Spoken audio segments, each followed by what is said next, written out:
አፍሪካውያንን የነጻነት ችቦ ለኩሳ ከገቡበት የባርነት ጨለማ በብርሃን መርታ እንዲወጡ ምክንያት የሆነች ሀገር በአህጉሪቱ የእግር ኳስ መንሰራራትና ማህበር ሆኖ መደራጀት ትልቅ ድርሻን የተወጣች ጭምር ኢትዮጵያ የአፍሪካ እግር ኳስ ጠንክሮ እንዲወለድ የጥንስሱን እርሾ የጣለች ጎልቶ ዳብሮ እንዲያድግ በመሪነት እየሰራች አብቦ ግን ፍሬውን ለመብላት ያልታደለች ሀገር ሆና ዘልቃለች። አፍሪካውያን የመጀመሪያ አህጉራዊ ውድድር ለማድረግ ሲያስቡ ከመነሻቸው ጀምሮ ኢትዮጵያ አስተዋጽኦ ይጎላ ነበር። በአህጉሪቱ ተደራጅቶ ወካይ የሆነ የእግር ኳስ ማህበር ሳይቋቋም በፊት ኢትዮጵያ የራሷ እግር ኳስ ማህበር የነበራት። ዓለም አቀፉ የእግር ኳስ አስተዳደር ፊፋ አፍሪካን በማህበር ደረጃ ሳያውቃት ከኢትዮጵያ ጋር ግንኙነት የፈጠረ። አፍሪካውያን የመጀመሪያውን አህጉራዊ ውድድር ለማድረግ ሲያስቡ ከመነሻው ጀምሮ ኢትዮጵያ ድጋፏ ሳይለይ ዘልቋል።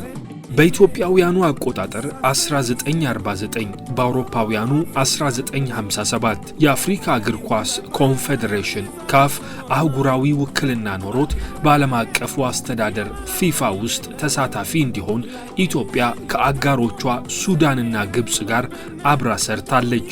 ይህ አህጉር አቀፍ ኮንፌዴሬሽን ሱዳን ካርቱም ላይ ሲቋቋም ለምስረታው ደግሞ ትልቁን ድርሻ የተወጡት የኛው ሰው ይድነቃቸው ተሰማ ነበሩ። በጊዜው አፍሪካ አይደለም የራሳቸው የሆነ የእግር ኳስ ማህበር ሊኖራቸው ቀርቶ በፖለቲካ ማህበራዊና ኢኮኖሚያዊ አንገብጋቢ ጉዳዮቻቸው እንኳ ተሰባስበው ለመምከር በማይችሉበት ጊዜ የእግር ኳስ ማህበሩ እንዲቋቋም ጥንስሱን ያኖሩ ናቸው።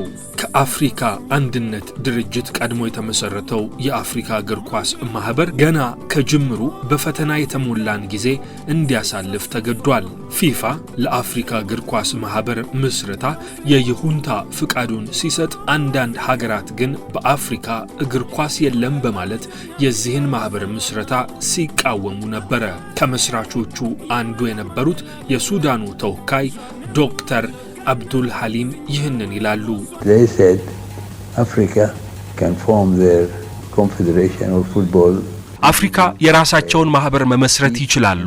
እናም ይህንን ካደረጉ ፊፋ የሥራ አስፈጻሚ ኮሚቴ ላይ መቀመጫ ያገኛሉ ሲል ፊፋ ቃል ገባ። የአርጀንቲና ተወካይ ግን ለምንድነው ለአፍሪካ መቀመጫ የምንሰጠው? እግር ኳስ በአፍሪካ የለም ሲል ሞገተ ነው። There is no football in Africa. እነ ይድነቃቸው ተሰማን የያዘው ማህበር ግን ይሄ አላቆማቸውም፣ ይልቁኑ አበረታቸው እንጂ። ከኢትዮጵያ፣ ደቡብ አፍሪካ፣ ሱዳንና ግብጽ የተውጣጡት የእግር ኳስ መሪዎች ሱዳን ካርቱም ላይ በረጅሙ ከመከሩ በኋላ ነፃና ገለልተኛ የሆነውን ለራሳቸው ጥቅም መቆም እንዲችሉ ማድረግ የሚያስችለውን ማህበር መሰረቱ። ይህ ማህበር በራሳቸው በአፍሪካውያን የተመሰረተ የመጀመሪያው ፓን አፍሪካዊ ድርጅትም ሳይሆን እንዳልቀረ ታደለ ይድነቃቸው ተሰማ ከዓመታት በፊት በሰጠው አስተያየት ይህን ብሎ ነበር። CAF maybe is the first Pan-African institution in Africa, and it was established by only 3 African countries. ካፍ ምናልባትም የመጀመሪያው የፓን አፍሪካን ተቋም ነው። አፍሪካ ውስጥ ሲቋቋም የተመሰረተው በ3 ሀገራት ብቻ ነበር። ለነገሩ መጀመሪያ ላይ 4 ነበሩ። 3ቱ ኢትዮጵያ፣ ሱዳን፣ ግብጽ ናቸው። ከዚያ የደቡብ አፍሪካ ተወካይ ነበር። In fact 4. እንግዲህ ለአራት ሆነው እንዲመሰረት የሰሩት ሀገራት በኋላ ግን በመካከላቸው ላያግባባ የሚችል አንድ ክስተት ተፈጠረና መጨረሻ ላይ 3 ለመሆን ተገደዱ። የደቡብ አፍሪካው ተወካይ ፍሬድ ፌል ለካፍ መመስረቻ ማብሰሪያ እንዲሆን በተዘጋጀው የአፍሪካ ዋንጫ ውድድር ላይ ደቡብ አፍሪካውያን ከራሳቸው የጥቁር ዜጎች ጋር አብረው ተደባልቀው መጫወት እንደማይፈልጉ በመግለጽ በጊዜው አፓርታይድ እንዴት ጠፍንጎ ይዟት እንደነበረ ምልክት መስጠት የሚችል ንግግር አደረጉ። እዚህ ጋር ነው ታዲያ አቶ ይድነቃቸው ተሰማ በጭራሽ ሲሉ የሞገቱት። ከራሳችሁ ጥቁር ህዝቦች ጋር ለመጫወት ያልወደዳችሁ እንደምን ሆኖ ከኛ ከጥቁሮች ጋር ልትገጥሙ ትችላላችሁ በማለት ደቡብ አፍሪካ ከአባልነቱ እንድትታገድ ወሰኑ። ከዚያም በ3 ሀገራት በሱዳን፣ ግብጽና ኢትዮጵያ መካከል የመጀመሪያው የአፍሪካ ዋንጫ ተደረገ። ታደለ ይድነቃቸው ይህንን ይተርካል።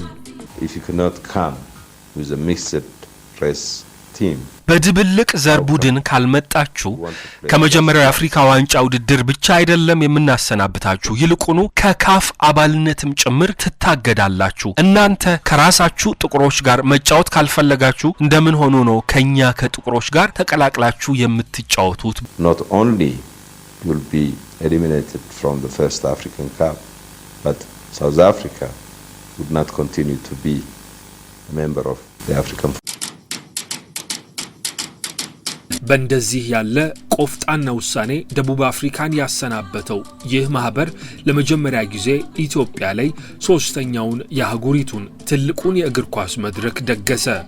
የዚህኔ ኢትዮጵያ በፍጻሜ ጨዋታ ግብጽን 4-2 በመርታት ዋንጫውን በራሷ ምድር ላይ አስቀረች። ይድነቃቸው ተሰማ አህጉር አቀፍ ማህበር እንዲመሰረት ብቻ ሳይሆን በኢትዮጵያ ምድር ላይም በተደጋጋሚ ትልቁ የእግር ኳስ ድግስ እንዲሰናዳ ምክንያት የነበሩ ሰው ሆነው አልፈዋል። ሰውየው አፍሪካ በዓለም ዋንጫ ጭምር የውክልና ኮታዋ ተሻሽሎ ከፍ እንዲል ለዓመታት መሞገት የቻሉም ሰው ነበሩ። በ63 ዓመተ ምህረት ለመጀመሪያ ጊዜ ካይሮ ላይ ጠቅላላ ጉባኤ ተጠርቶ 23 የአፍሪካ ሀገሮች ያን ጊዜ ነው ብዙ የአፍሪካ ሀገር ነፃ ያወጣው በተገኙበት ስብሰባ ተደረገና እዚያ የመጀመሪያው ምክትል ሊቀመንበር ሆኜ ተመረጡ እና ከዚያ በኋላ እንደ ፈረንጆች አቆጣጠር ነው በ72 ያውንዴ ላይ ከሱዳኑ ዶክተር ሀሊም ጋር ተወዳድሬ ሊቀመንበር ሆንኩኝ። በ76 እንደገና አዲስ አበባ ላይ ተመረጥኩ። 10ኛ አፍሪካ ዋንጫ ጊዜ ነው። በ80 ሌጎስ ላይ እንደገና ተመረጥኩ። አሁን ደግሞ በ84 ዓመተ ምህረት አብጃን ላይ ተመረጥኩ። እስከ 88 ዓመተ ምህረት ድረስ የድርጅቱ ሊቀመንበር ነኝ። እንግዲህ ከ16 ዓመት ያህል በሊቀመንበር መምራት ያለው አቶ ይድነቃቸው ተሰማ ረዘም ባለ የአፍሪካ እግር ኳስ ማህበር መሪነት ዘመናቸው ትልልቅ ተግባራትን ፈጽመዋል። የስፖርት ዞን ፕሮግራም መስራቹ ሰይድ ኪያር ተግባራቸውን እንዲህ ይተዝታል። ከኢትዮጵያ ውጪ ደግሞ በመላው አፍሪካ ውድድሮች ሲስተናገዱ እያንዳንዱ ሀገር የራሱን ስቴዲየም እንዲኖረው የአፍሪካ ዋንጫ ማለት በትልልቅ ስቴዲየሞች የሚስተናገድ ትልቅ ውድድር እንደሆነ በአፍሪካ ደረጃ ትልቅ አስተዋጽኦ ተወጥቷል። በዚህም ረገድ ከዳኞች ጋር ከአሰልጣኞች ጋር ከክለቦች ጋር በተገናኘ ዓለም አቀፋዊ ግንኙነቶችን በመፍጠር ኢትዮጵያ ተጠቃሚ እንድትሆን የአፍሪካ እግር ኳስ ከፍ ወዳለ ደረጃ እንዲሄድ አድርጓል። ኢትዮጵያዊው ሰው ይድነቃቸው ተሰማና ኢትዮጵያውያን በአፍሪካ እግር ኳስ ላይ የነበራቸው ሚና ከፍተኛ እንደነበር በጊዜው በዓለም አቀፉ የእግር ኳስ ተቋም ጭምር ዕውቅናና ምስክርነትን ያገኘ ነው። በአፍሪካ የእግር ኳስ ኮንፌዴሬሽን ፕሬዝዳንትነታቸው ይድነቃቸው ተወዳዳሪ የሌላቸው ንጹህና እጅግ ብልህ የሆኑ መሪ ነበሩ። በመሆኑም የእግር ኳስ ስፖርትን በአፍሪካ ብቻ ሳይሆን በዓለምም እንዲስፋፋና እንዲደራጅ ለማድረግ የሚካሄደው ጥረት ትዕግስትና ዕውቀትን በማጣመር ያበረክቷቸው የነበሩ መፍትሄዎች የሚደነቁ ነበሩ።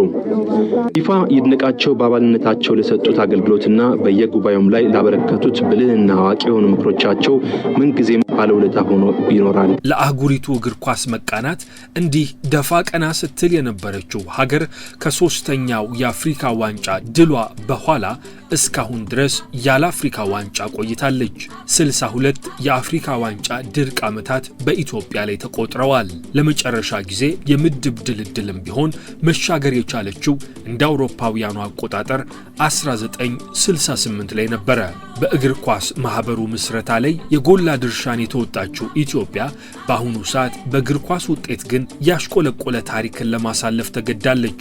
3 የአፍሪካ ዋንጫ ውድድርን ያዘጋጀችው ኢትዮጵያ ከ1976 በኋላ የዚህን ማህበር ትልቁን ሌላኛውን ድግስ አሁን ላይ ለማስተናገድ ሽር ጉድ ስትል ከርማለች። 46ኛው የአፍሪካ እግር ኳስ ማህበር ጠቅላላ ጉባኤ። ይህ ታላቅ መድረክ በኢትዮጵያ መሰናዳቱ ጥቅሙ እጅግ የጎላ ነው ይላል ጋዜጠኛው ሰይድ ኪያር። በ2029 ላይ ኢትዮጵያ የኢፌዴሪ መንግስት በ2029 የአፍሪካን ዋንጫ ማስተናገዳት እቅድ አቅዷል። ይሄ ደግሞ ኢትዮጵያ ከ10ኛው አፍሪካ ዋንጫ ወዲህ በኢትዮጵያ የተስተናገደ የአፍሪካ ዋንጫ የለም። እንግዲህ መስራችንን ብለናል። 25 ዓመት የመራ አመራር ነበራት ብለናል።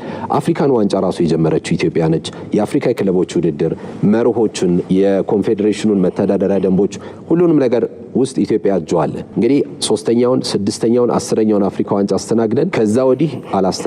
በ2029 ኢትዮጵያ አፍሪካን ዋንጫ ለማስተናገድ አንድ ምዕራፍ ለመሄድ ይሄ የአፍሪካ ሀገራት ያሉበትን ሁሉም አባል ሀገራት የሚሳተፉበት ማስተናገድ በራሱ ትልቅ ሚና ይኖረዋል። ኢትዮጵያ የአፍሪካ መዲና ነች፣ በፖለቲካውም የአፍሪካ መዲና ነች። በእግር ኳሱም የካፍ መቀመጫ ካይሮ ይሁን እንጂ አዲስ አበባ የእግር ኳሱ መቀመጫ ነች። 3 የአፍሪካ ዋንጫ ፍጻሜ ያስተናገደ ስቴዲየም ባለቤት ነች። ስለዚህ ያንን ታሪክ ለማውሳት ፋይዳው ከፍ ያለ ነው። በእግር ኳሱም በውጤት ደረጃ መነቃቃት ባይኖርም ቢያንስ እንኳን በዚህ ደረጃ ከፍ ለማለት የአፍሪካ ተወካዮች ወደ ቀደመችው የአፍሪካ እግር ኳስ መስራች መምጣታቸው ትልቅ ነገር ነው።